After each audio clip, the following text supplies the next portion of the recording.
আমাদের ঘোষণার পরেও যারা মোটরসাইকেল বহর নিয়ে গেছে তাদেরকে বহিষ্কার করা হয়েছে, শোকজ করা হয়েছে, পদ স্থগিত করা হয়েছে, নানান রকম তাদের বিরুদ্ধে ব্যবস্থা নেওয়া হয়েছে।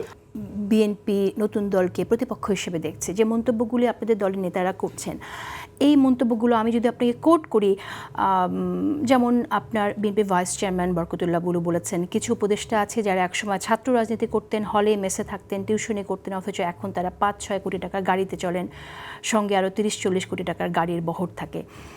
এরকম আরও অনেক মন্তব্য আছে। যেমন আমি আরেকজন নেতার কথা বলতে পারি, ৩টি আসন পাওয়ার যোগ্যতা রাখে না, 300 আসন পাওয়ার ভাব দেখায়, এরকম একটি মন্তব্য করা হয়েছে। আচ্ছা, তো আপনি যদি এই মন্তব্যটাও যদি আপনি দেখেন, তাহলে এটা আসলে কেন? আপনার একজন উপদেষ্টা তো সরকারি গাড়িতেই চড়বে না, সরকারি উপদেষ্টা না, চড়েছেন এবং চড়বেন। উপদেষ্টাদের গাড়ির কথা কিন্তু এখানে বলা হচ্ছে না।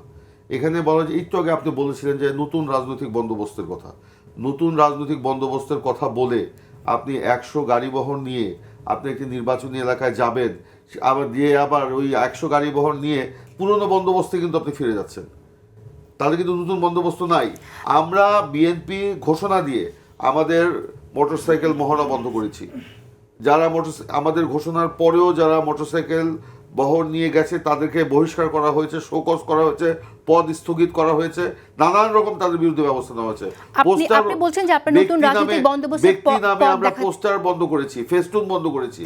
আমাদের এলাকা, আমার নিজের এলাকাতেও কোনো আমার নামে কোনো পোস্টার ফেস্টুন দেখবেন না। এমনকি বিএনপির নামে যদি আমাদের পোস্টার ফেস্টুন করতে হয়, এখন আমাদের কেন্দ্র থেকে অনুমতি নিয়ে করতে হয়। কিন্তু বিএনপি নেতা কায়কোবাদের যখন আসলেন তখন যে গাড়ি বহর হলো সেটাকে আপনি কিভাবে ব্যাখ্যা করবেন? সেটা আছে, আমি বলছি তো, আমরা ধোয়া তুলসী পাতা সে কথা বলছি না। আজকে হঠাৎ করে নতুন বন্দোবস্ত আসবে না। এই নতুন বন্দোবস্তের জন্য সকলকেই হুঁশে আসতে হবে এবং এখানে এক জায়গায় বসতে হবে। নতুন বন্দোবস্ত মুখে মুখে বললে হবে না। এখন আপনি একটু আগে বলেছেন বরকতুল্লাহ বুলুর কথা, উনি তো উপদেষ্টাদের কথা বলেননি। উনি বলেছেন স্বাভাবিকভাবে আপনার ধরেন এনএসপির বেশ কিছু মানে নেতাদের বক্তব্য এসছে, তারা 100 গাড়ি বহর এনএসপির এনএসপির নেত্রীরাই কিন্তু বক্তব্য দিচ্ছে। একজন নেত্রী প্রকাশ্যে বলেছেন যে এটা তো হতে পারে না, এই যে 100 গাড়ি বহর নিয়ে তার যাওয়া তো হতে পারে না। দ্বিতীয়ত হলো আপনার রাজনৈতিক বক্তব্য অবশ্যই থাকবে। এখন যেমন আপনি কিন্তু আরও অনেক বক্তব্যগুলো কোট করলেন না, যে বক্তব্যগুলো আমরা রাজনৈতিকভাবে আমরা মোকাবেলা করছি এনএসপির। যেমন ধরেন তারা মনে করে বাংলাদেশে এখন একটা গণপরিষদ নির্বাচন দরকার, বিএনপি সেটা মনে করে না।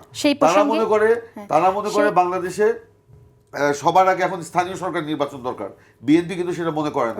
তারা মনে করে আরো অনেক পরিবর্তনের কথা মনে করে, বিএনপি সেটা মনে করে না। সেইগুলি যে আমরা বলি সেটা নিশ্চয়ই সেটা আমাদের রাজনৈতিক কারণেই বলতে হবে।